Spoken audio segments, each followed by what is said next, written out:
Motorcycle চলছে এটাতে। প্রথমে তেল বের করে আমি গাড়ি চালাইছি। বৈশ্বিক সংকটে দেশের জ্বালানি তেলের বাজারে যখন অস্থিরতা, ঠিক তখনই প্লাস্টিক বর্জ্য, পরিত্যক্ত পলিথিন পুড়িয়ে জ্বালানি তৈরি করে তাক লাগিয়ে দিয়েছেন ক্যান্সারে আক্রান্ত এক কলেজ ছাত্র। ইউটিউব দেখার পর নিজে বানাবেন দীর্ঘদিনের এমন পরিকল্পনা থাকলেও অসুস্থতার কারণে তা সম্ভব হয়ে ওঠেনি। তবে এবার প্রয়োজনীয় তেলের সংকটে পড়েই বিকল্প এই পথ খুঁজে নিয়েছেন তিনি।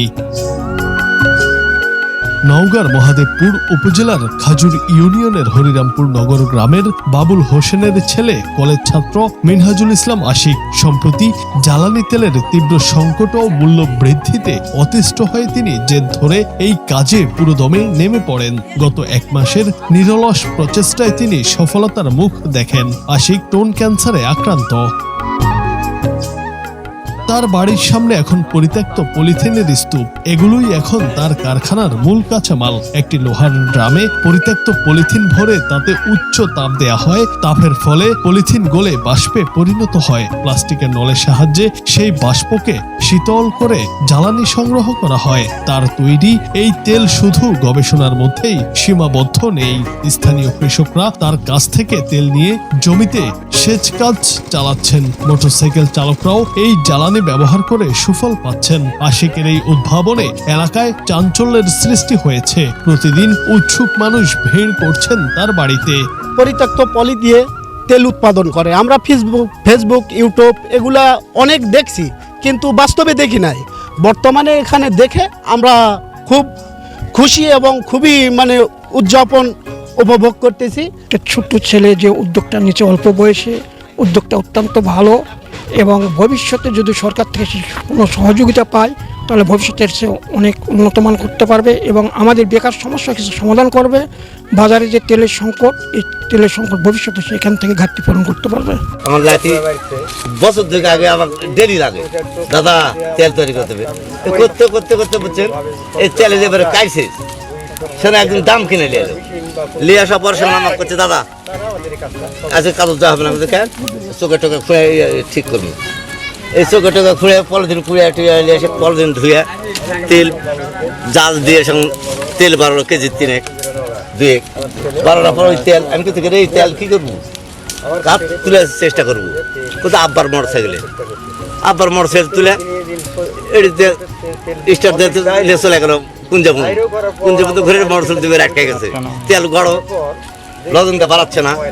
উদ্যোক্তা আশিক জানান, লোহার ড্রামে পরিত্যক্ত পলিথিন ভরে তাতে উচ্চ তাপ দেওয়ার পাশাপাশি 4টি ধাপে প্রথমে ডিজেল, পেট্রোল, অকটেন ও সর্বশেষ গ্যাস তৈরি হয়। পরিশোধন প্রক্রিয়া পুরোপুরি নিখুঁত না হওয়ায় তেল কিছুটা ঘোলাটে দেখায়। তবে মানসম্মত যন্ত্রপাতি পেলে এটি পুরোপুরি স্বচ্ছ করা সম্ভব। ড্রামের মধ্যে তেল পলিথিন দিই, পরিত্যক্ত পলিথিন দেওয়ার পর ওখানে আমি জাল দিই। প্রথম স্টেপে আমার ডিজেল পাই, পরের স্টেপে পেট্রোল, তারপরের স্টেপে আমি পাই অকটেন, আর লাস্টের দিকে আমি বায়োগ্যাসটা ছেড়ে দিই। ওটা আমি ধরিনি এখনো।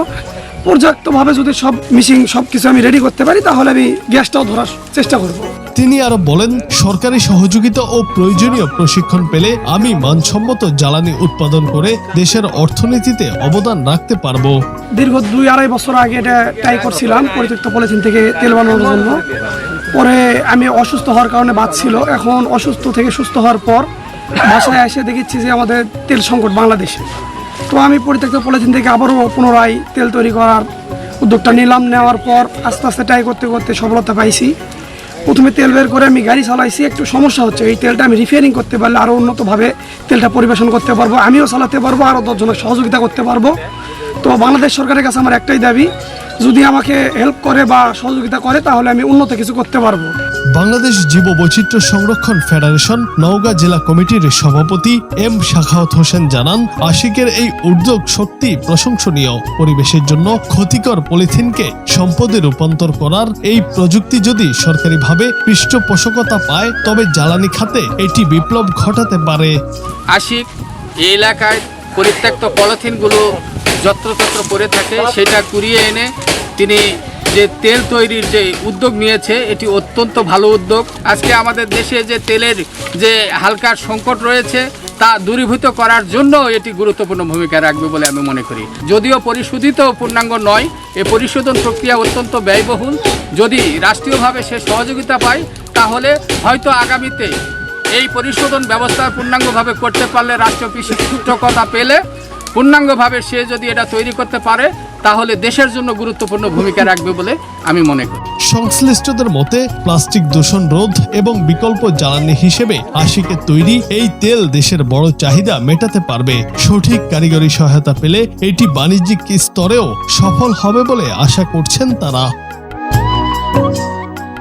জুনায়েদ আহমেদ, বাংলা টিভি।